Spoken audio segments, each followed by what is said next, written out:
Do we have anyone else on the ladies' floor? Yes, it's me. All right, one more, please. On behalf of my sisters. Okay.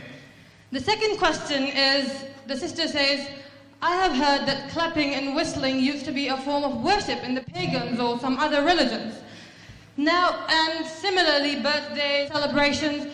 Now, what is your opinion? What is the proper opinion on these? Are we supposed to participate in these kind of rituals? Can we clap and can we whistle? Anything is wrong with celebrating birthdays? Sister, if you had heard the rules of the question and answers, I always prefer that first the non-Muslim should ask the question. And if Muslim is asking the question, ask the question on the topic. These questions on fiqh and masail you can ask to the ulmas and sheikhs. I am a specialist in Islam and comparative religion. Not that I cannot answer these questions.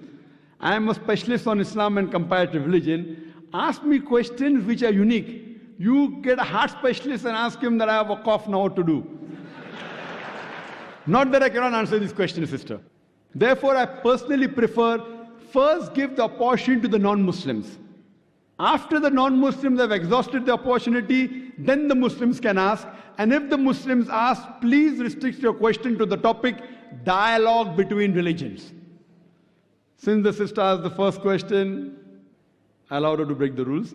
Second time, no problem. But see to it that the person who wants to ask the question, let her or him ask directly. I don't prefer chits and I don't prefer via question. I prefer direct. And I am a, mashallah, direct I prefer.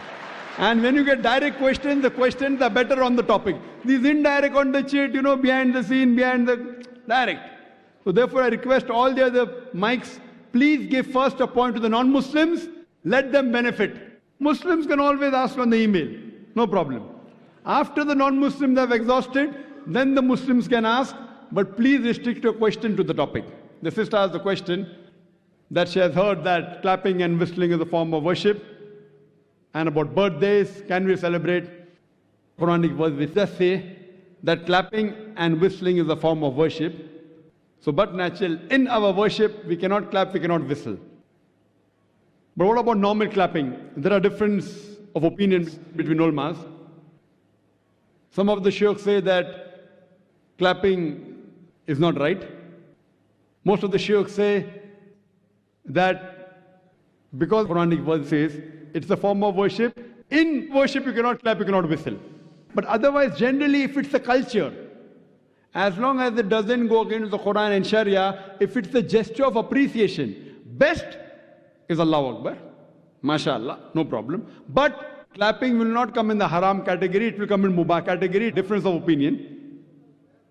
Difference of opinion. Most say it is mubah, some say it is haram. If it's an appreciation, no problem. As far as birthday celebration is concerned, again, some sheikhs say that celebrating birthday is haram. Some say it is mubah. I personally feel that celebrating birthday of personalities, especially of religious leaders, etc., it leads to shirk. Celebrating birthdays of Prophet, like whether it be Christmas, celebrating birthdays of religious personalities, it leads to shirk. But celebrating birthday per se, it can be called as makruh, because there's no hadith which says that do not celebrate birthdays. I don't know any hadith. But does say that do not imitate the kuffar. So therefore, celebrating birthdays of religious personalities, I feel it leads to shirk. But celebrating birthdays per se, I would call as makruh, because it leads you away from Islam, like dancing and music, etc. But if someone says, I want to celebrate birthday and give Islamic lecture, I cannot say it is haram. So how you celebrate birthday depends. Some of the scholars say that birthday is haram. Some scholars say that celebrating in the haram way is haram. I personally feel celebrating birthdays of religious personalities, of famous personalities, and anniversary, etc. is totally haram. It leads to shirk. But celebrating otherwise, Muslims, I say, should not celebrate in our school. It's the rule of the school, not of the Sharia, that you should not celebrate birthdays. So I can put any rule in my school, being the chairman of the school, which is not against Quran Sunnah. So in my school, the rule is no children should celebrate birthday. But if you ask me as a fatwa in Islam, it is preferable not to do it. It leads you away from Allah and His Rasul. But birthday per se, I don't know if any hadith or Quranic verse which says it is haram. So depending upon which scholar do you take the view of. Hope that answers the question, sister. All right. Jazakallahu khairan. Let's take